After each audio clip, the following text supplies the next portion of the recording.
Kris Krohn here today on Limitless TV, and we're talking about bullying. And I've got resident expert Marianne, the novelist. We've seen her face before. Super empowering, impactful mentor here to give us some nuggets and some tidbits of what do you do if you're the bully, if you're being bullied, and what we can do to put an end to it.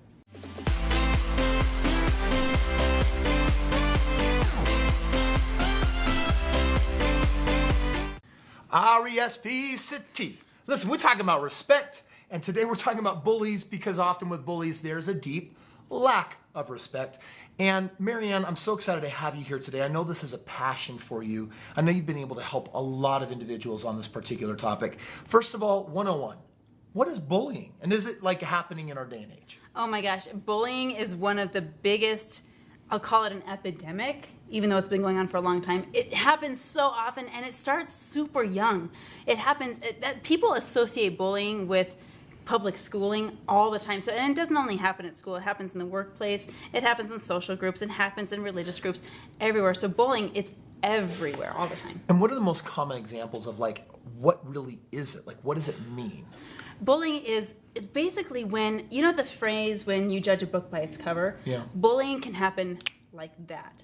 It happens when, you know, let's say you're the new kid in the school, and maybe you're from a different culture, or maybe you look different, or maybe you act different than someone else. A bully can find that, pick it out, and try to do harm with it. So it's almost like they're labeling you, and then they're putting expectations on you, maybe making you lower than or less than, second-class citizen. Yeah, the bully always wants to be a short above you.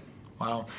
You got a family, you got kids. Has bullying started happening in your own family dynamic or in school? You know, it's something that I've noticed with my kids. They'll come home and they'll say, "Mom, this kid said this to me today," or "Mom, I was playing with my friends down the street and they called me this." And you know, it's really interesting because, you know, I have that mama bear instinct, and my first instinct way back when was just like, "Okay, let me see him, let me get him," you know. And then that's actually what we're talking about today, because then I turned into the bully when that happens, you know. Yeah. So yeah, it happens all the time, especially with kids. What about adults? Oh my gosh, it doesn't stop. It doesn't stop. Once a bully is a bully, unless anything changes, unless a breakthrough happens, unless something changes, they will likely grow up to be a bully. I remember being in high school and I thought, oh my gosh, people will just grow out of this. No, I reconnected with one of my high school comrades who I haven't talked to in probably 10 years.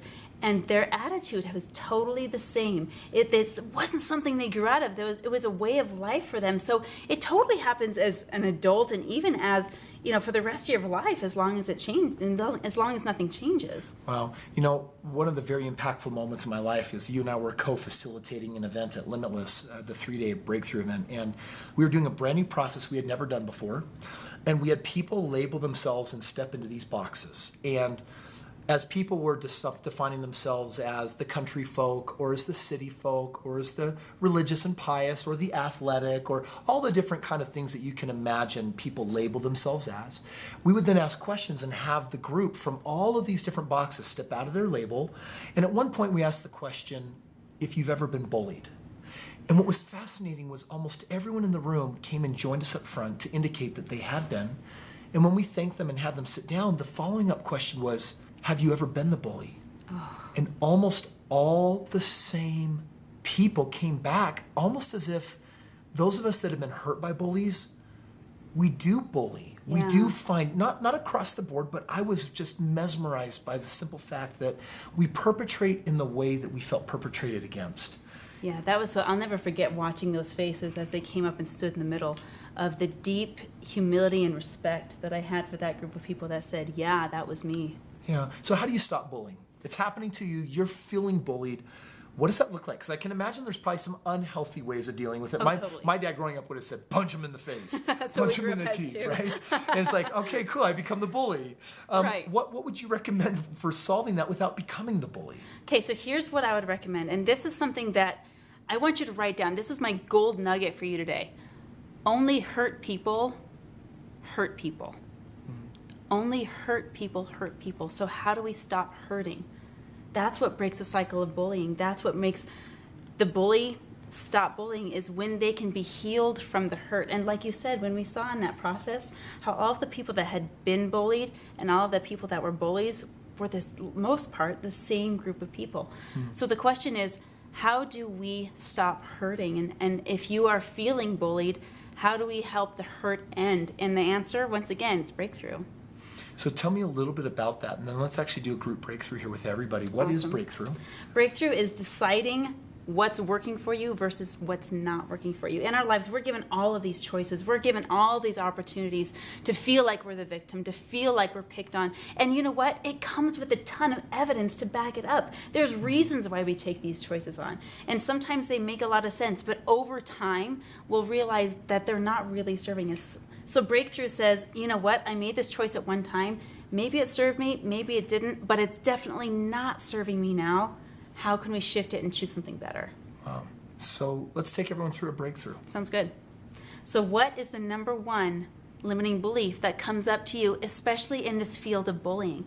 Maybe you are the bully and you don't know how to stop. Maybe you've been bullied so much and you don't know how to make that stop. What is the number one thought that comes to your mind when it comes around bullies? You know, what came up for me was I'm scared of being terrorized. I remember being in grade school, and there was this kid. He must have come from maybe a rough family. He brought a knife to school. And I was really kind of bland yogurt at that time in my life. I was always kind of a big kid, so I really didn't have a lot of experience with bullies. I'd have some people poke fun or make fun of me just like people do in elementary school. But on the bus, he put a knife to my throat and held me over the back seat so that I couldn't move. And I felt so scared in that moment because I was being bullied, and my life was threatened, actually. Yeah. I don't know if he would have really taken any action, but he certainly exerted his power and his eminence and ability, and then he let go of me, and I went home and I told my mom, and nothing really came of it. But that's the limiting belief that came up for me, and maybe something came up for you with what is the limiting belief that you have around bullying. That's mine. I'm scared of being terrorized. Yeah, and yours came with a memory. Yeah. And a lot of these questions will come with memory. There's a reason that evidence we talked about, there's a reason that got locked in. And the question is, there's a decision you made about yourself at that point. Something you decided that's been showing up repeatedly and sabotaging you since then. What was the decision? I think I hide behind my size and strength in hopes that I won't be bullied. Yeah. And that's less authentic than I'm really capable of. Yeah, so there's an element of hiding in there. Yeah. And a lot of people that experience bullies in their lives, they feel compelled to hide as a self-protection, that they put walls up, they hide behind their strength or their intellect or their body or whatever it is to protect themselves, and really it's a counterfeit. Now the question is, what's the cost of hiding? You know, the cost for me is, I think it's inauthenticity. I'll just have moments where I want to puff up my chest and maybe show off some of my muscles that I've earned at the gym, and just trying to put on a strong show that says, I'm strong, don't mess with me. Mm-hmm, mm-hmm.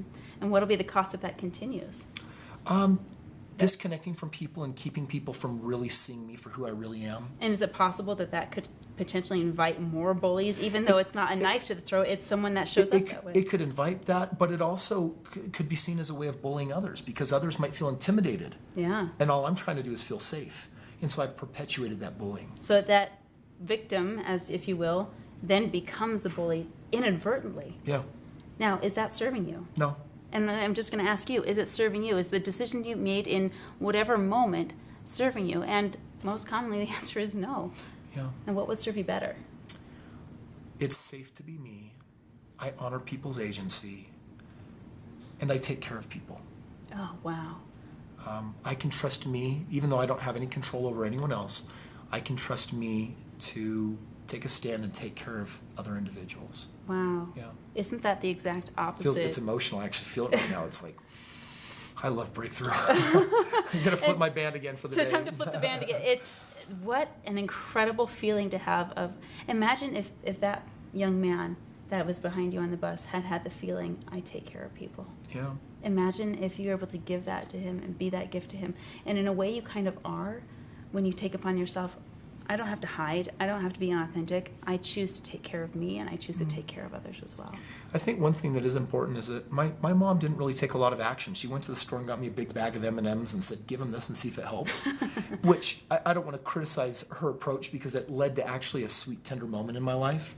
But I think if something like that happened to my child, I would probably want to take some serious action. And I think it is important that, there's bullying that hurts feelings, and then there's bullying that hurts bodies. And if you're ever feeling abused by bullying, I think it's important to be able to speak up and go to an adult or go to peers or people that you can trust to show up and help you take appropriate action. Yeah, some trusted support. Yeah, some trusted support that can really show up for you. Yeah. So let me ask you this. What if someone's watching this and they themselves are thinking, I'm the bully? Yeah, wow. What would you say to them? You know, I'm gonna suggest the same thing. Do your breakthrough work. If you have enough cognitive maturity to know that, yeah, I have shown up as a bully, I'm gonna ask you to ask yourself why. What is it inside of you that gets to be healed so that the hurt doesn't pass on to others? What is the breakthrough that you need to have? What is the new decision that you get to make? And maybe it's like Kris, where I trust me and I protect others. What is the breakthrough that you need, the new decision that you need to make to step forward and not be the bully, but to be the advocate, to be the trusted support yourself? You know, that's the interesting thing about transformation is that transformation is always a decision away. It's just making a new decision that will serve you better. And I want to thank you today. That was good for me. I'm glad that we had this topic, and I'm glad that I got to kind of clear some of that energy and forgive that young man and give myself an opportunity to recognize a higher truth, which is that it's safe to be me, authentic, and that I take care of people. I honor myself and others with the choices I make. Maybe one final bonus. I want to throw a little sidewinder at you, okay? Very fun. How do you subdue a bully? Wow, and this is a really good question, and it's probably the most relevant given our discussion here, because this is real live. We're talking about how do we subdue a bully in a real life scenario? How do we, in the moment, to get rid of the bully? And it's not get rid of the person, it's to get rid of the bully inside of them. And that's the real question that we're trying to ask here. I'll always remember back when I watched Captain America for the first time, seeing that boy in the alley, he's getting beat up, he's a scrawny little kid, the big guys are coming at him. And the lesson I take from it is this: the best way to get rid of an enemy or a bully in this case is to be a friend. The best way to dispel anger is to show love. And the way I do that is through what you've probably heard of Ho'oponopono. It's this Hawaiian phrase that says, you know what? I don't even care what's between us. I don't care what the rift is. I don't care what's causing it. I'm sorry. Please forgive me. Thank you. I love you. 4 powerhouse phrases that shifts energy dramatically. One more time. What are the 4 phrases? I'm sorry. Please forgive me. Thank you. I love you. Yeah, it's this philosophy that says if there's a problem in my world, I must have helped contribute to creating it because it is my world. And so it's strange to think someone's bullying me, but I'm saying sorry. And there's actually just something really humbling and empowering about the idea of, you know, if you perceive in any way, shape, or form that I've wronged you, I'm sorry. Yeah. Please forgive me. Thank you. I love you. Wow, what a powerful energy shift. What beautiful advice. Marianne, thank you so much for being here today and sharing this really impactful knowledge with us. Thank you. You know, Marianne is one of our mentors that we have at our monthly 3-day Limitless Breakthrough event, and you are a game changer. You've done that today. It was helpful and impactful for the breakthrough you led me through. For those that want to get to know you better and witness you in action in doing your life-transforming work, where can they find you? You're going to go to www.limitlessseminar.com. Make sure to register for our next event there. Come join us at one of many events we have going on. Prepare to have your life totally upgraded. Awesome, friends. Remember to subscribe as well, and you can look forward to more impactful videos on Limitless TV.